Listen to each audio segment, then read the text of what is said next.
Bonjour à tous, aujourd'hui au programme l'énergie électrique. Nous allons voir comment la mesurer et comment la calculer. Je t'invite, si tu ne l'as pas déjà fait, à regarder la capsule sur la puissance électrique qui complète bien celle-ci. À la maison, la quantité d'électricité que tu consommes est mesurée par un compteur pour que ton fournisseur puisse te la facturer correctement. Tu retrouves donc chez toi l'une de ces trois générations de compteurs électriques, de la plus ancienne à la plus récente. On comprend facilement que plus un appareil est puissant, plus il va consommer d'énergie. De même, plus il fonctionnera longtemps, plus il va consommer d'énergie. On en déduit donc que l'énergie consommée par un appareil dépend à la fois de sa puissance, mais aussi de sa durée de fonctionnement. Alors voyons comment la calculer. L'énergie électrique transférée à un appareil est égale au produit de sa puissance par sa durée de fonctionnement. Avec les symboles de chaque grandeur, cela donne E égale P fois T. Comme toutes les formules, il faut bien connaître et faire attention aux unités lors des calculs. L'unité officielle de l'énergie est le joule, celle de la puissance, le watt, et celle du temps, la seconde.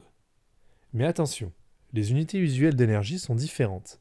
Par exemple, sur une facture d'électricité envoyée par ton fournisseur, l'énergie électrique est exprimée en wattheure ou en kilowattheure.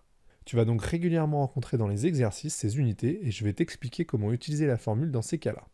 D'abord, souviens-toi bien que dans une formule, les unités sont homogènes. C'est-à-dire que les unités à gauche et à droite de l'égalité doivent correspondre, comme le signe l'indique d'ailleurs. Reprenons la formule. Si on veut calculer l'énergie en wattheure, regarde bien cette unité. Wattheure signifie watt multiplié par heure. Si on regarde la notation avec les symboles, WH est la simplification de W multiplié par H. Après cette lecture, tu peux en déduire que lorsque l'énergie est exprimée en wattheure, la puissance va être exprimée en watts et le temps en heures. On retrouve bien, si on regarde les unités, wattheure est égal à watts multiplié par heure.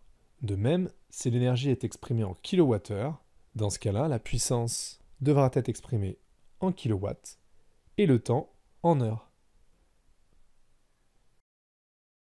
Voici donc le résumé pour les unités officielles et usuelles de l'énergie. Tu as maintenant tout ce qu'il te faut pour aborder les calculs dans les différentes unités.